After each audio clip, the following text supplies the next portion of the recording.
13h, 15h, Europe 1 Info. Et à 14h33, les grands entretiens politiques d'Europe 1 Info se poursuivent sur Europe 1 avec votre deuxième invité, Clélie Mathias, Léon Desfontaines, porte-parole national du PCF et adjoint à la mairie d'Amiens. Bonjour Léon Desfontaines. Bonjour à vous, bonjour aux auditeurs. Et soyez le bienvenu. Merci. On va commencer par l'onde de choc, les répercussions politiques de l'affaire Liana qui a mis à jour une série de défaillances. Écoutez, Laurent Nunez, ministre de l'Intérieur, qui a été auditionné au Sénat ce matin en compagnie du garde des Sceaux Gérald Darmanin et qui a regretté que la plainte déposée en 2025 par la mère de la petite Rosa, qui dénonçait un viol attribué à Jérôme Barella, n'ait pas été prise en considération à l'époque. Je suis très sensible à ce qu'a dit cette maman qui aurait passé plusieurs coups de fil. Enfin, j'ai aucune raison de remettre en cause sa parole, évidemment, je le dis tout de suite, qui a passé plusieurs coups de fil et pour lesquels elle aurait à un moment été menacée de plainte pour harcèlement. On recherche les appels qui ont pu être réorientés en fonction de l'heure d'appel, qui ont pu être orientés vers le centre opérationnel départemental. On est en train de regarder tout ça. On va le vérifier évidemment pour savoir de quelle manière ces appels ont été traités. En tout cas, je n'ai aucune raison de remettre en doute la parole de cette maman, et deux, évidemment, si je mène ces recherches, ce n'est pas pour venir la contredire, c'est pour essayer de faire des rappels à l'ordre s'ils étaient nécessaires. La justice n'a pas fait son travail, dit la maman de la petite Rosa, qui a porté plainte contre l'État pour faute lourde. Qui est responsable dans cette affaire, ou plutôt dans ces affaires finalement ? Léon Desfontaines. Bon, permettez-moi déjà d'avoir une pensée émue pour la famille, pour aussi l'ensemble de ces jeunes victimes de violences de la part de pédocriminels. Est-ce qu'il faut les qualifier ? Aujourd'hui, qui est responsable ? Je pense que c'est les défaillances successives des gouvernements précédents qui n'ont pas été capables de mettre en place les moyens à la hauteur de ce qu'ils devraient. Je veux dire, aujourd'hui, sur la question de la jeunesse, sur la question de la petite enfance, de la protection de l'enfance, les mesures prises par le gouvernement ne sont clairement pas à la hauteur. On a d'ailleurs, comparativement aux pays européens, moins de juges par habitant. En Allemagne, ils ont 2 fois plus de juges. On n'a pas suffisamment de procureurs. On n'a pas suffisamment de moyens donnés à nos enquêteurs. Et aujourd'hui, l'affaire de Liana, en réalité, n'est pas un fait divers, n'est pas qu'un simple fait divers, c'est un fait de société. Et donc, si le gouvernement n'en prend pas la mesure en mettant en place suffisamment de moyens pour permettre d'empêcher qu'il y ait d'autres victimes, alors malheureusement, on risque de voir d'autres victimes comme Liana se perpétrer. Rendre justice à Liana, c'est bien sûr condamner le plus fermement possible l'auteur et ses éventuels complices, mais c'est aussi permettre d'empêcher qu'il y ait de nouveaux cas Liana, de nouvelles victimes comme Liana partout en France. Est-ce que c'est qu'une question de moyens, puisque ça a été écarté par Emmanuel Macron qui a dit dans cette affaire, je ne veux pas entendre parler des moyens, Gérald Darmanin l'a écarté également aussi. Est-ce que seulement les moyens sont mis en cause ?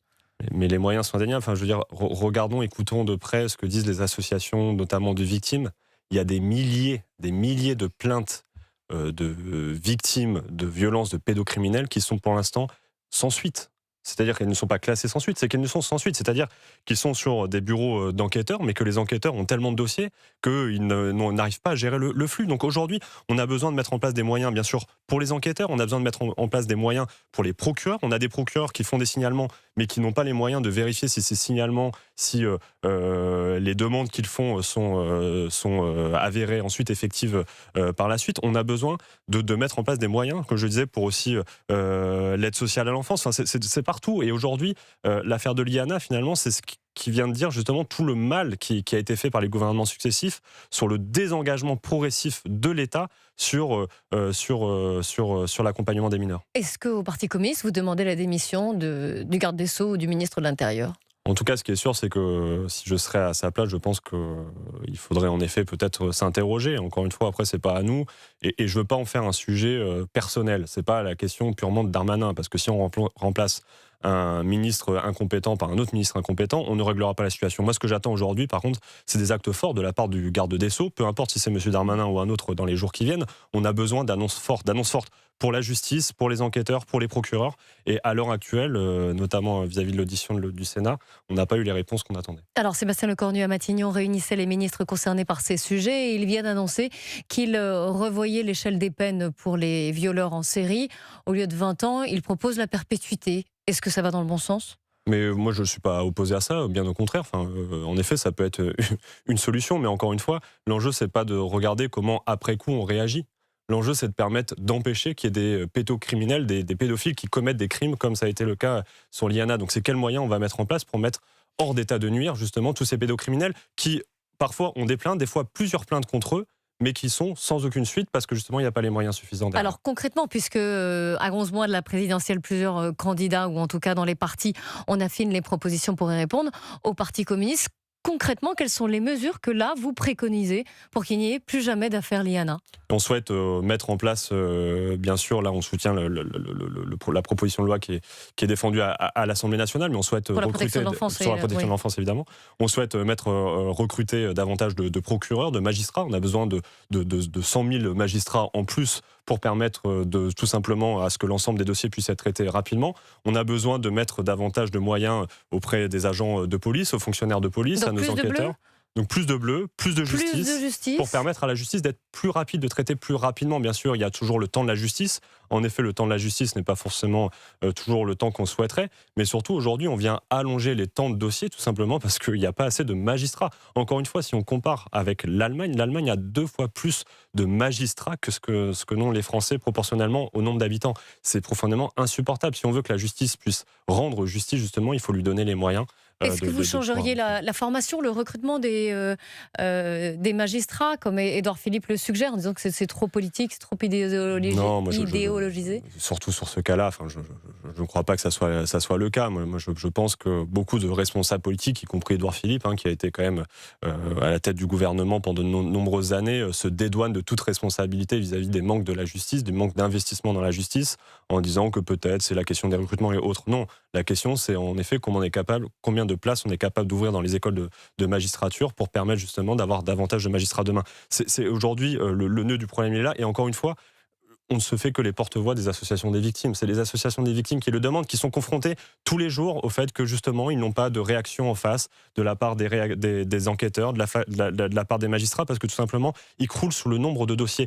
Il faut permettre que les magistrats aient moins de dossiers à gérer, sinon encore une fois, on aura des trous dans la raquette, et ces trous dans la raquette, c'est derrière des victimes de jeunes victimes, parfois d'ailleurs pas que jeunes, etc. Mais en tout cas, on a besoin de mettre un vrai plan de lutte contre les violences sexistes et sexuelles, et surtout la priorité contre les pédocriminels qui sévissent en France. Et encore une fois, c'est un fait de société, donc il faut prendre toute la mesure de ce qui se passe derrière cette affaire Liana. Faut-il, avant qu'on passe au prochain sujet, autre épineux sujet d'ailleurs, les retraites, mais faut-il plus de places de prison en France ? En tout cas, je pense que ça doit être un sujet sur lequel, qu'il faut mettre sur le devant de la scène. On a des prisons qui sont aujourd'hui bondées, trop bondées, et qui ne permettent pas justement un véritable suivi. Donc en effet, c'est un sujet qu'il faut mettre à l'ordre du jour, qu'il faut questionner. Il faut aussi peut-être mener une étude sur qui sont présents dans ces prisons, et regarder comment on traite au mieux, comment on apporte des réponses au mieux sur chacune des situations. En tout cas, ce qui est sûr, c'est que pour l'instant, la situation carcérale en France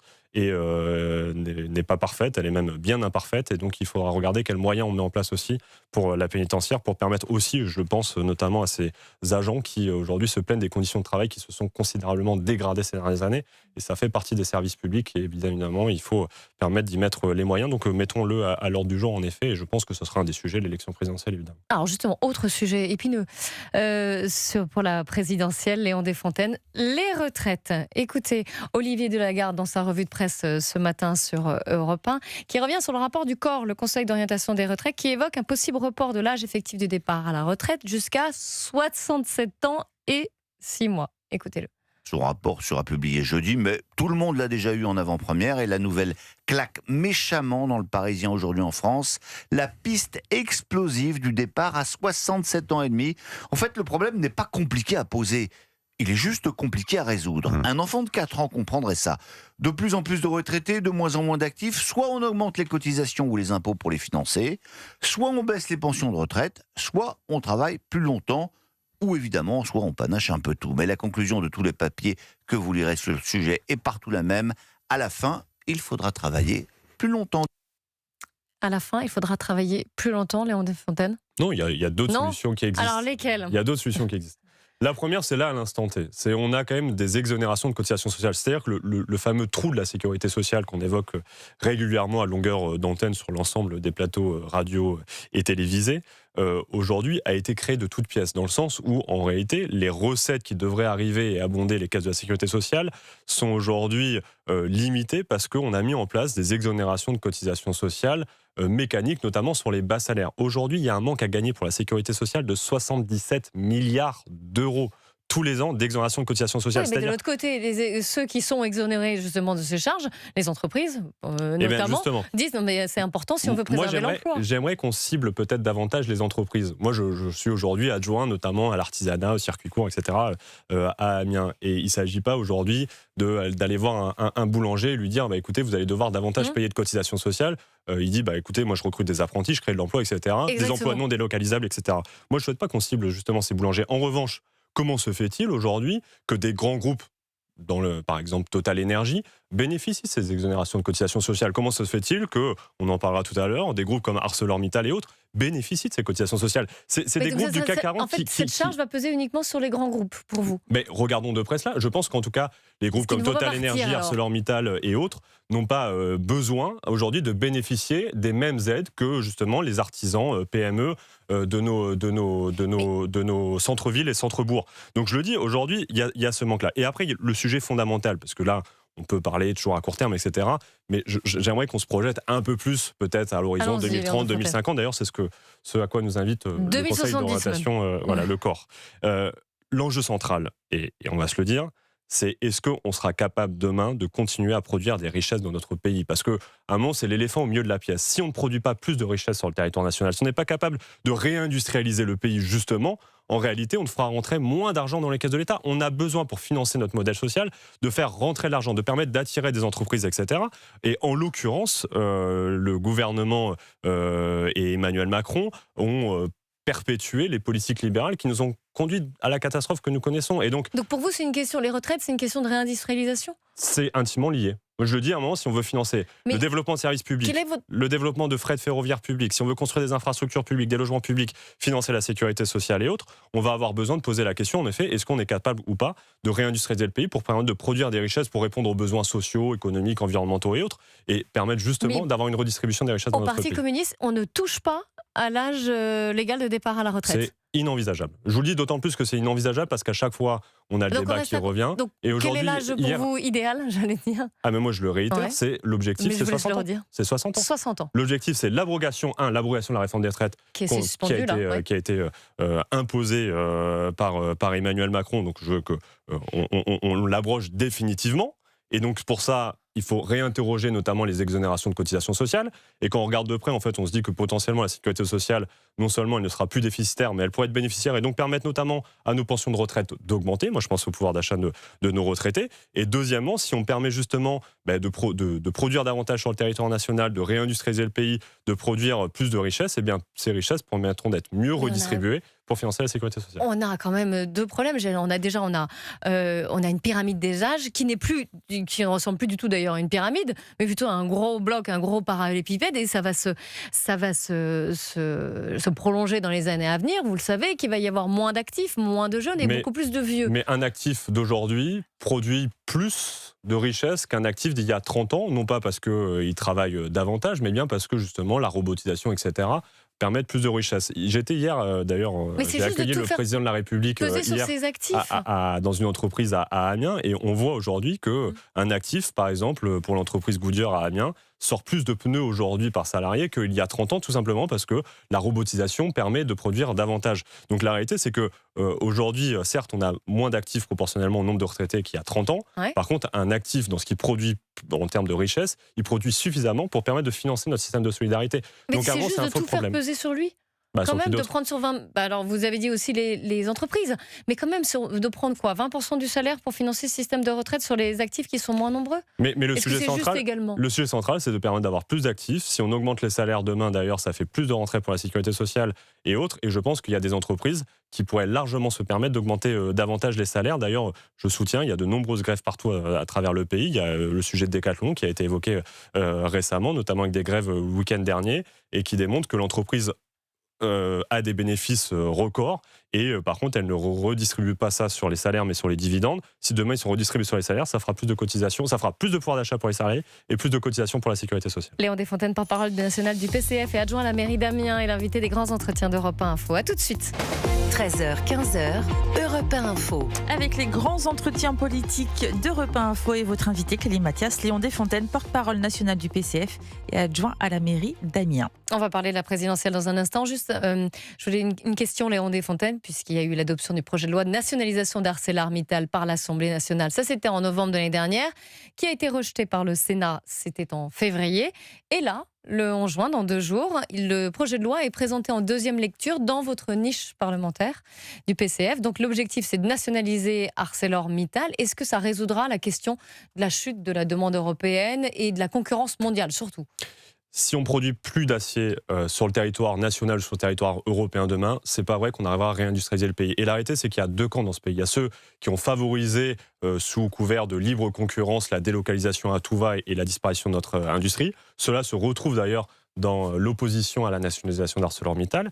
Et il y a ceux qui, comme nous, disent qu'au contraire, il faut reprendre la main sur la production d'acier pour permettre justement de planifier les besoins. Demain, on ne produira pas davantage de lignes de chemin de fer, d'hôpitaux, d'automobiles, de voitures électriques, de tout ce dont on a besoin, même ici dans ce studio, si on ne produit plus d'acier sur le territoire national. Et il y a un véritable risque de délocalisation et de fermeture. Mais justement, est-ce que c'est en nationalisant qu'on peut faire ça ? Ou par exemple en adoptant des mesures à l'échelle européenne sur des mesures de protection, comme le mécanisme d'ajustement carbone aux frontières, une sorte de taxe en fait pour les produits plus carbonés ou alors... Non seulement plus personne n'y croit, mais surtout celui qui a la tête d'ArcelorMittal aujourd'hui, il n'est pas français, il est indien et d'ailleurs il a une bonne partie de sa propre production qui est aujourd'hui en Inde et qui vient importer et d'une concurrence déloyale. Et lui-même en fait en train de tuer le marché européen pour permettre à la production au Brésil et en Inde d'inonder le marché européen. Et à un moment, j'invite l'ensemble de nos auditrices et auditeurs à regarder où est-ce que se localisent aujourd'hui les productions industrielles. Elles